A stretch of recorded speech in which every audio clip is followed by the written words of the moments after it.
Chapter 6. Varjak could see for miles and miles.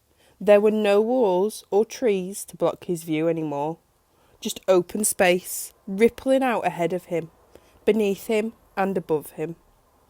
He was standing in space, and it was a long way to fall. He peered down the inside of the wall. He could see nothing through the trees. The gentleman's cats and the elder paw were hidden by the tangled net of branches. There was no way back. He was truly on his own. Had he done the right thing? Shouldn't he have helped his grandfather? He couldn't get that picture out of his mind. The elder paw, limp, like a broken toy. Tremors were coming up from somewhere deep within him, racking him open. Varjak blocked them, stopped them, pushed them back down. The elder paw knew what he was doing. He'd planned it. He was willing to lay down his life so Varjak could have the chance to go outside and find a dog. All he could do now was go on. But where? Ahead of him was a sea of lights stretching far away into the darkness. Varjak couldn't tell what they were or where they led. He looked up. Another sea of lights. The moon and stars, cold and distant. They made him giddy in the pit of his stomach, so dizzy that he could almost feel the wall slip out from under him. He closed his eyes and counted to 10. It didn't work. The view was too big, and he was too small. A purebred Mesopotamian blue had no place on top of a wall. But then, as his family had said, he wasn't much of a blue, so who was he? Beneath that was giant sky. He was no one. He was nothing. Varjak's stomach lurched. He was going to be sick if he stayed on the wall any longer. Down. He had to get down, and quickly.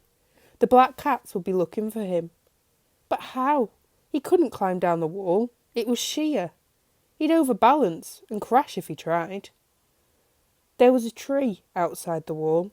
Just one. He could climb down a tree, if he could only make it that far. He stretched out a paw. His pad zipped on the wet moss that cloaked the stone. He clung on with his paws and regained his balance. A blast of bitterly cold wind almost pushed him over the edge. Another wave of giddiness washed over him. The wind seemed to taunt him with its song. "Too high," it sang. "Too high, too soon." Varjak tried to shut it out, but the song was everywhere. "You've gone too high, too soon. You'll never make it to that tree." He ignored it, positioned his tail for extra balance, and took another step along the mossy stone. It was like walking on ice, treacherous, impossible.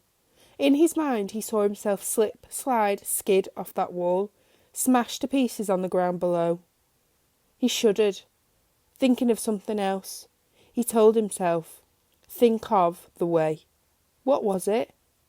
Slow time, move in circles, shadow walking. Varjak staggered towards the tree. "Too high," whistled the wind. He wasn't going to let the wind beat him. "Move in circles." He wasn't going to let the wall beat him. "Shadow walking." Because he was Varjak Paw, and he knew the way. Varjak walked the wall like he'd been walking walls all his life. He was light and springy on his paws. It worked. The way actually worked. He wasn't dizzy anymore, and he didn't feel sick. I'd like to see Julius do this, he thought.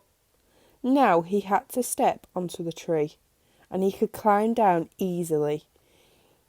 He'd done the hard part.